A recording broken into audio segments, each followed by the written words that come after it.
बच्चों, आज मैं आपको पाठ 18 के प्रश्न उत्तर समझा रही हूँ।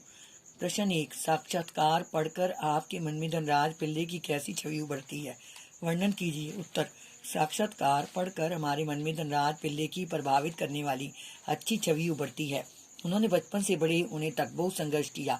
उनके जीवन के बारे में जानकर पता चलता है कि व्यक्ति अगर कुछ करने की ठान ले तो उसे जीवन में सफलता जरूर मिलती है। उनके व्यक्तित्व में कई रंग और भाव शामिल हैं। उनके बारे में जानकर यह भी पता चला कि इंसान को कितनी भी शोहरत मिले परंतु उसे हैसियत नहीं भूलनी चाहिए। उनकी भेंट वार्ता पढ़कर महसूस हुआ कि धनराज पिल्ले मेहनती, स्वाभिमानी, साहसी और साफ दिल के व्यक्ति थे। प्रश्न 2, धनराज पिल्ले ने जमीन से उठकर आसमान का सितारा बनने की यात्रा की है। लगभग 100 शब्दों में इस सफर का वर्णन कीजिए। उत्तर, धनराज पिल्ले का जमीन से उठकर आसमान का सितारा बनने तक का सफर बहुत लंबा और कष्ट साध्य रहा। उनका बचपन बहुत मुश्किलों से भरा रहा।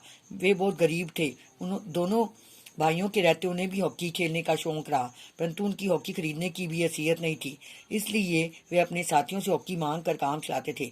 उन्होंने अपनी जूनियर राष्ट्रीय हॉकी 1985 में मणिपुर में खेली।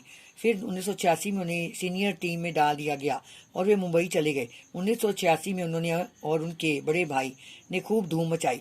इसी वजह से उनके मन में एक उम्मीद जागी कि 1988 के ओलंपिक नेशनल कैंप के लिए उन्हें बुलावा जरूर आएगा। उन्हें बुलावा नहीं आया। उनका नाम 57 खिलाड़ियों की लिस्ट में नहीं था। मगर एक साल बाद ही 1999 में आलविन एशिया कप के कैंप के लिए उन्हें चुन लिया गया। तब से लेकर आज तक उन्होंने पीछे मुड़कर नहीं देखा। मेरी माँ ने मुझे अपनी प्रसिद्धि को विनम्रता से संभालने की सीख दी है। धनराज पिल्ले की इस बात का क्या अर्थ है? इस बात का अर्थ है कि अपनी मशहूरी की और शोहरत को शांत और कोमलता के साथ संभाल कर रखना चाहिए। उनकी माँ उनके लिए प्रेरणा की स्रोत रही। ध्यानचंद को हॉकी का जादूगर कहा जाता है। क्यों? ध्यानचंद को हॉकी का जादूगर कहा जाता है क्योंकि जैसे जादूगर अपने दांव पेचों से हमारी ही आंखों के सामने न जाने क्या क्या करतब कर दिखाता है और हम दांतों तले उंगली दबा लेते हैं, वैसे ही ध्यानचंद भी हॉकी खेलने में माहिर थे। कोई भी ऐसा दाव पेच नहीं जो उन्हें न आता हो। कोई भी हॉकी में उन्हें मात नहीं दे सकता था। किन विशेषताओं के कारण हॉकी भारत का राष्ट्रीय खेल माना जाता है?